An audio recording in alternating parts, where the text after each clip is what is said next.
Bismillahirrahmanirrahim. Assalamualaikum warahmatullahi wabarakatuh. Mari kita lanjutkan materi kita tentang elemen of fractography. Di bab ini kita akan membahas tentang klasifikasi umum dari retakan. Kemudian kita akan membahas mekanisme umum yang terjadi pada bagaimana terbentuknya fracture, yang nanti akan dilanjutkan dengan bagaimana mekanisme itu terjadi secara mikroskopik gitu. Dan tidak lupa kita juga akan membahas tentang garis-garis patahan. Oke, yang pertama kita akan mulai dengan yang namanya classification of fracture gitu. Nah, jadi kalau ini cara kita mengklasifikasikan fracture itu ada beberapa cara gitu. Jadi cara yang pertama ya, kita bisa bagi atau klasifikasikan fracture berdasarkan plastic deformation ya.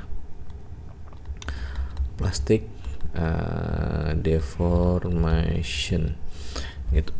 Nah, dari plastic deformation ini kita punya dua kategori fracture. Yang pertama adalah brittle ya, yang kedua adalah ductile.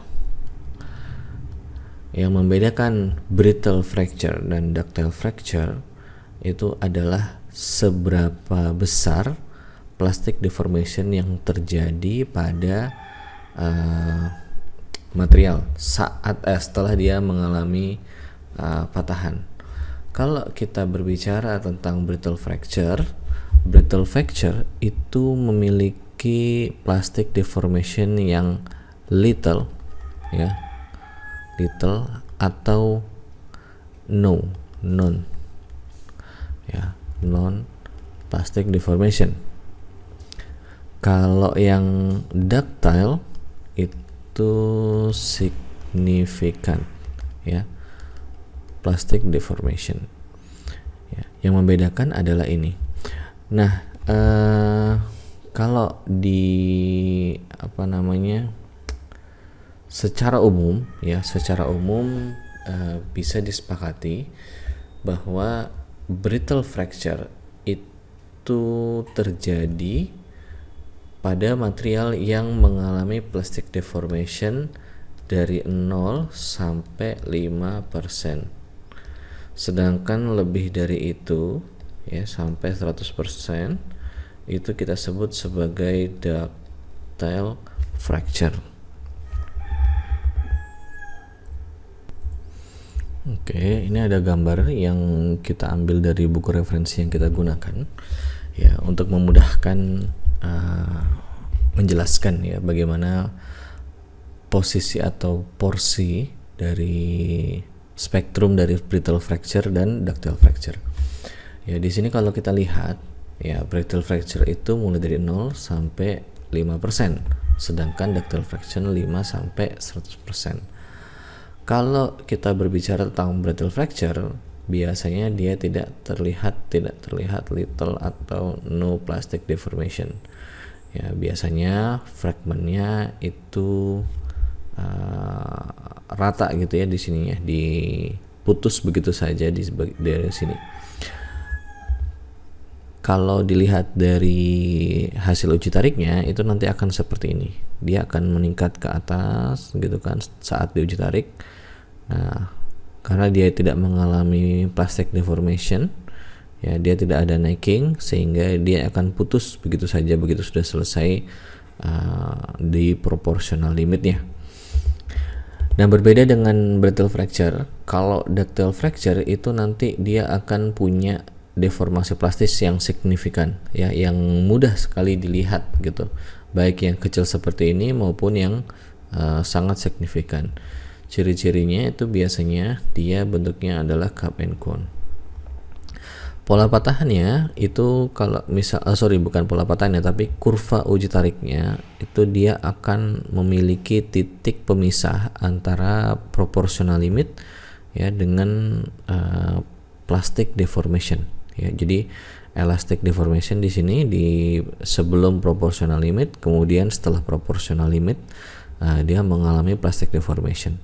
Di sini kita kenal ya sebagai titik yield atau titik batas proporsional atau proportional limit gitu. Itu yang membatasi di mana perubahan bentuk yang linear dengan besarnya beban yang diberikan kepada material itu sudah berubah dari linearitas menjadi fungsi ya, menjadi dia bisa naik secara signifikan dan kemudian nanti suatu saat akan turun ya setelah mencapai titik maksimalnya dia gitu.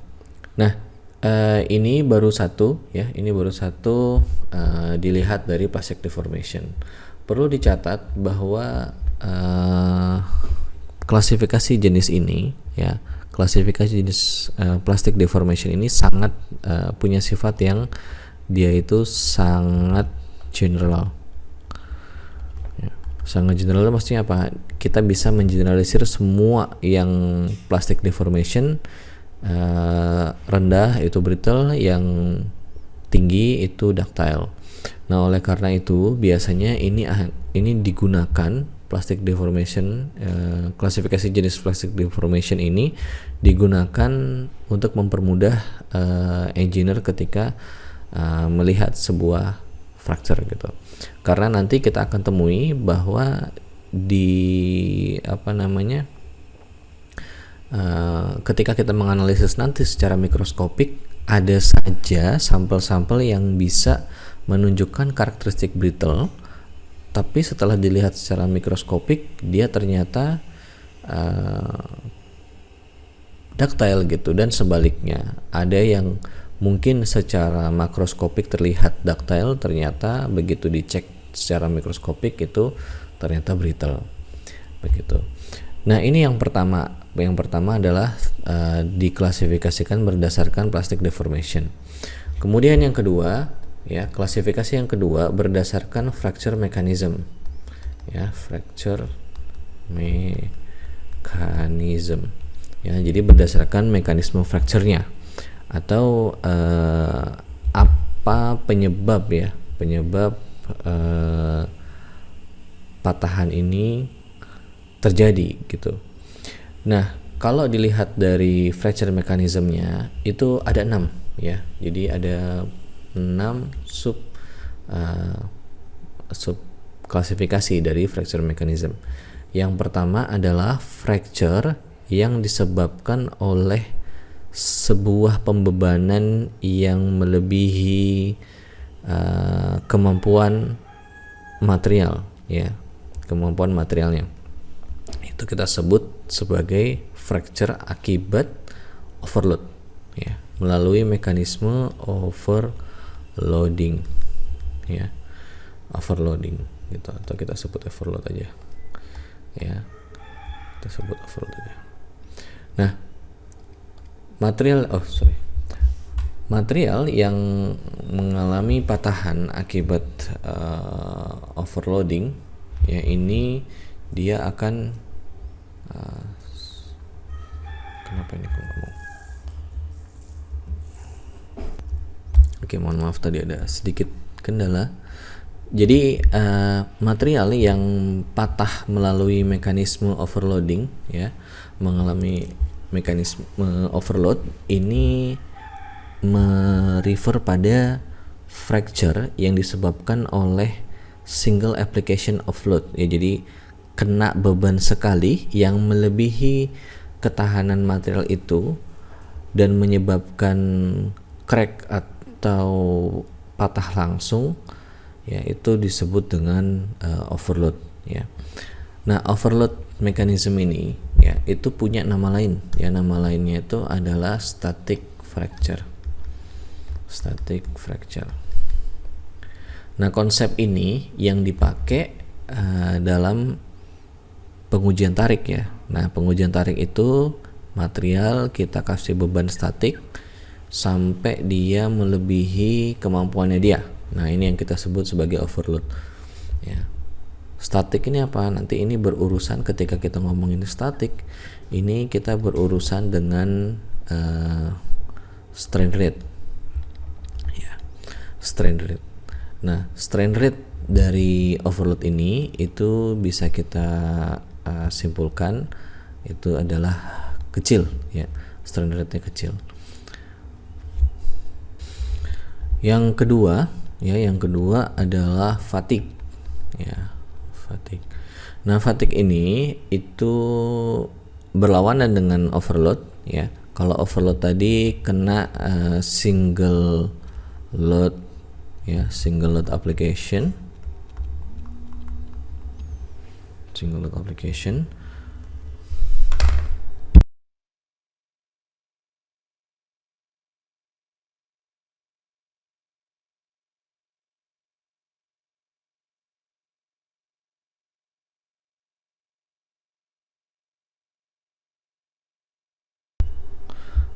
Nah, sedangkan untuk fatigue itu dia kena multi load, ya, multi load. Dia kena beban berkali-kali application. Nah, maka kita bisa sebut dia kena dynamic fracture.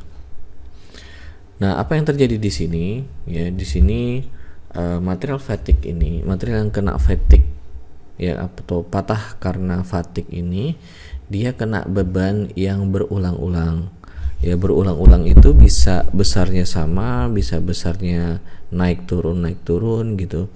Bisa, intinya dia mengalami fluktuasi, ya. Jadi ada dua nanti. Yang pertama adalah fluktuasi, yang kedua itu adalah cyclic. Ya, kalau kita ngomongin cyclic berarti ada ritmenya, dia naik turun dengan pola tertentu. Kalau fluktuasi berarti lebih random gitu. Yang inti dari fluktuasi dan cyclic ini intinya adalah memberikan kesempatan bagi fracture untuk mengalami propagasi. Propagasi ini nama lainnya adalah merambat gitu, ya, merambat. Jadi fracture itu bisa merambat. Ketika kita punya fracture yang kecil gitu, ya, nanti ketika dikasih beban, fracture ini bisa nambah dan kemudian dia menjadi besar. Kemudian saking besarnya sisa kemampuan material, ya, semakin dia merambat, kemampuan material untuk menahan tegangan semakin kecil karena luas penampangnya juga semakin kecil gitu. Sehingga inilah nanti yang menyebabkan material yang patah karena fatigue itu akhirnya patah gitu. Oke, kita masuk ke yang ketiga. Yang ketiga adalah stress corrosion cracking. Stress corrosion cracking. Nah, stress corrosion cracking itu adalah mekanisme patahan yang dia sebuah logam itu dipengaruhi oleh lingkungan, ya. Jadi ada faktor lingkungan, ya. Kalau di sini benda dikasih beban statis, kalau yang ini benda kena beban yang dinamis atau berulang, kalau yang ini material kena tegangan dan kena pengaruh lingkungan, ya, environment. Jadi di mana material itu bereaksi dengan lingkungan yang agresif, kemudian ditambah dengan adanya tegangan, ya. Kedua faktor ini kemudian saling mendukung satu dengan yang lainnya, ya, untuk menyebabkan cracking itu mengalami propagasi, ya. Sama di sini kuncinya juga ada propagasi.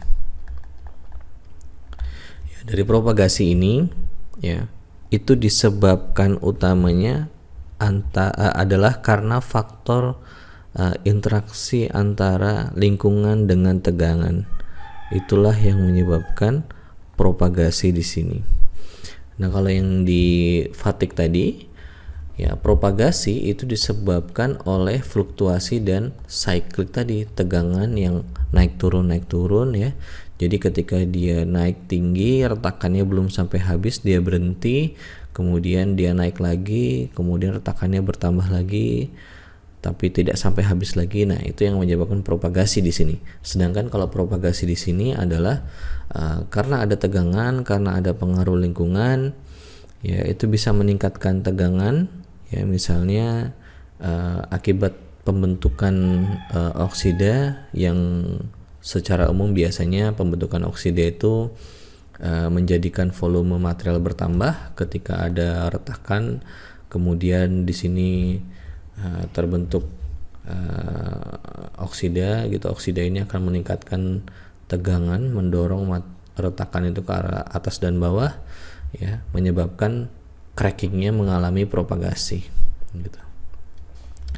Nah, itu stress corrosion cracking. Kemudian yang keempat, kita akan mengenal yang namanya creep, ya. Creep ini adalah faktor dipengaruhi oleh thermal, ya.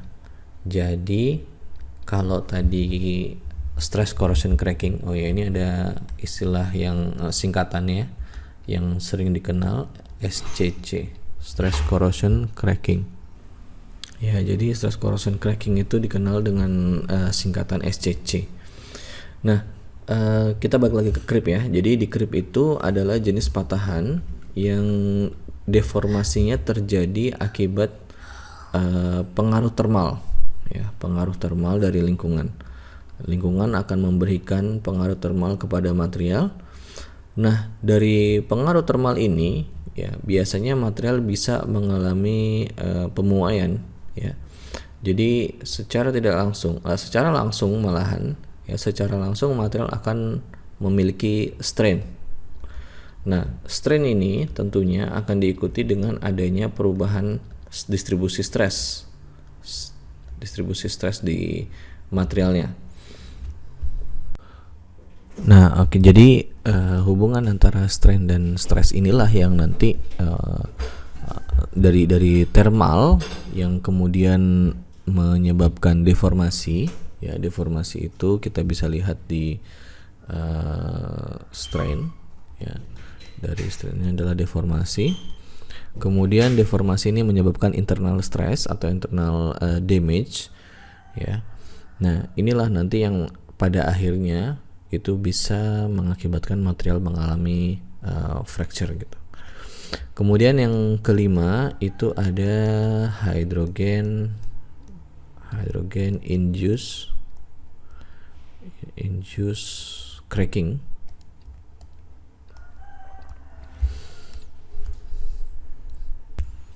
Oke, sorry tadi ada masalah sedikit. Nah, jadi hydrogen induced cracking ini adalah jenis patahan yang ditimbulkan akibat adanya hidrogen yang terbentuk yang masuk ke dalam material.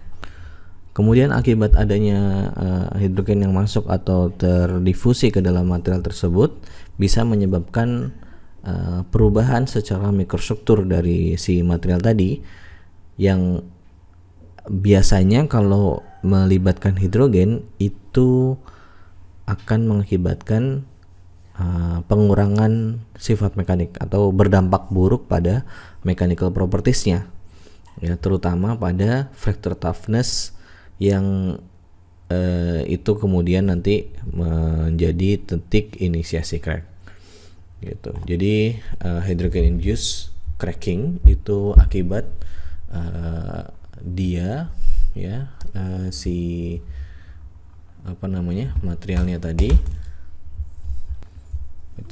materialnya tadi itu dia juga bereaksi dengan lingkungan sama seperti SCC, ya. Jadi si material ini bereaksi dengan lingkungan, tapi khusus ketika atau hanya berlaku untuk yang interaksi dengan lingkungan ini menyebabkan adanya difusi hidrogen.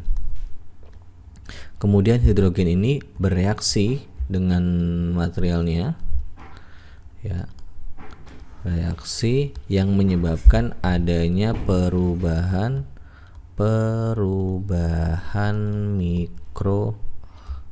mikrostruktur.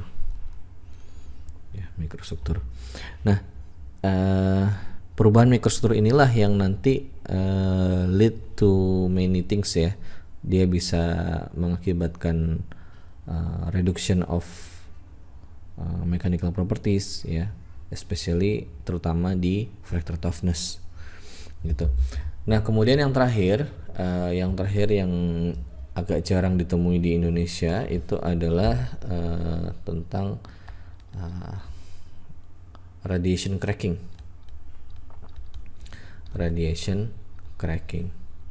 Ya, ini seperti namanya, ini diakibatkan oleh material yang terpapar radiasi, ya, radiasi. Nah, dampak dari paparan radiasi ini, ya, terutama kepada materialnya adalah sama seperti ini, perubahan mikrostruktur, ya, perubahan mikrostruktur, ya. Perubahan mikrostruktur ini tentunya juga bisa sama seperti ini juga menyebabkan adanya perubahan mechanical properties. Yang perubahan mechanical properties atau behavior dari material tadi itu bisa menyebabkan atau menimbulkan adanya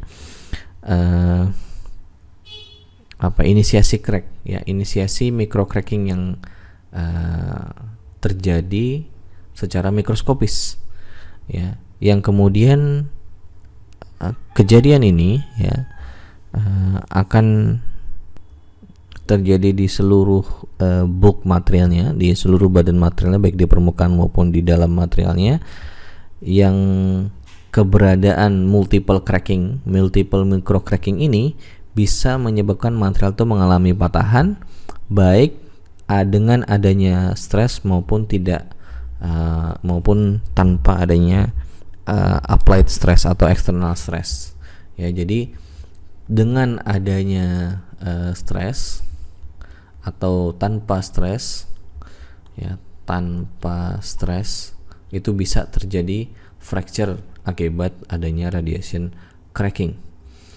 Yang sering terjadi atau yang mudah dilihat adalah ketika kita meninggalkan material polimer, ya, plastik gitu, di lingkungan terbuka yang terpapar oleh matahari, maka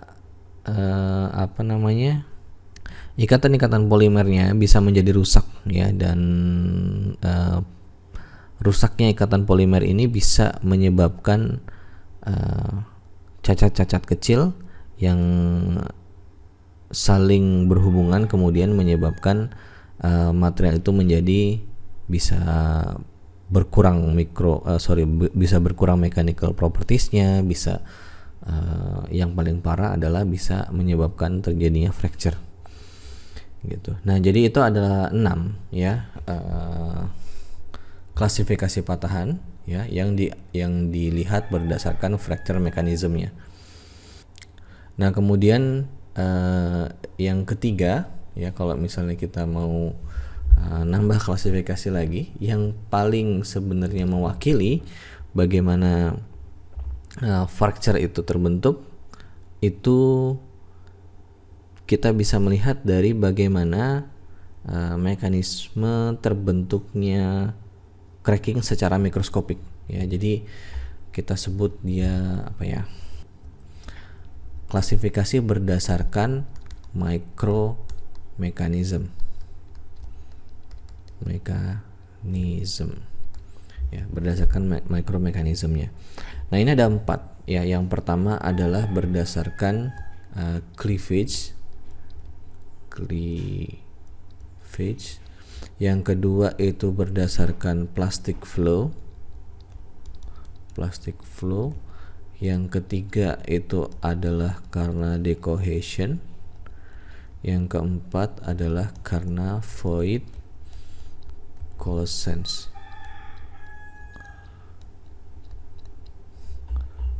Ini salah tulis ya.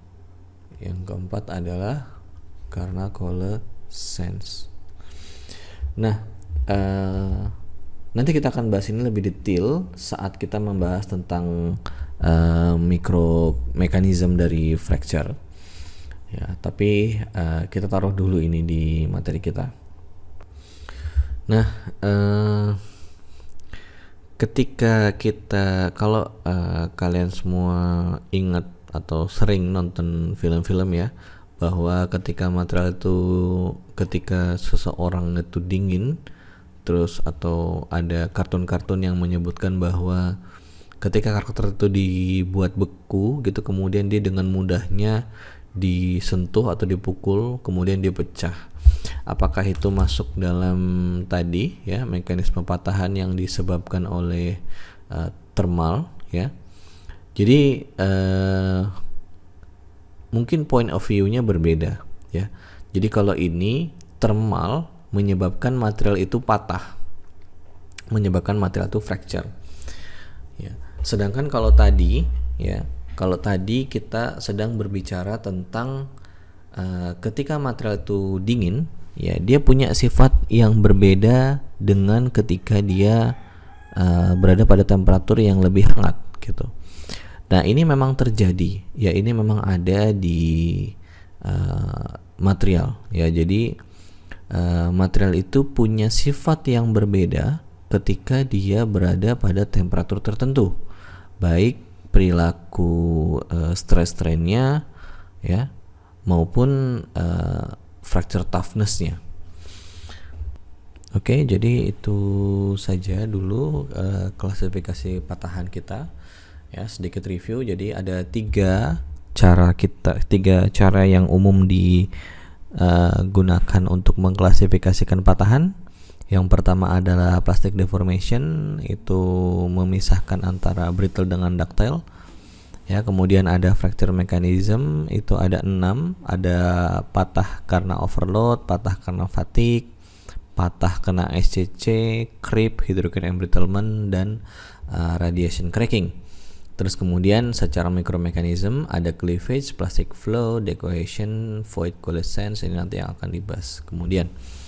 Itu saja dulu, nanti kita lanjutkan materi berikutnya pada video berikutnya. Saya akhiri, assalamualaikum warahmatullahi wabarakatuh.